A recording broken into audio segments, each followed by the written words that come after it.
امیر المؤمنین مولا علی علی، امیر المؤمنین مولا علی علی۔ امیر المومنین علیہ السلام کے خطبات عالیہ نہج البلاغہ کے باب المختار میں حکم امیر المومنین علیہ السلام فرماتے ہیں، حضرت علی علیہ السلام،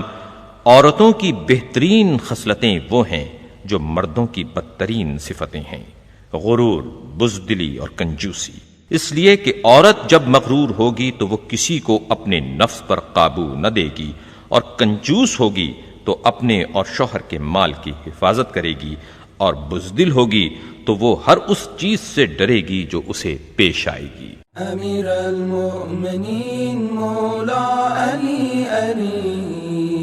امیر المؤمنین مولا علی علی، امیر المؤمنین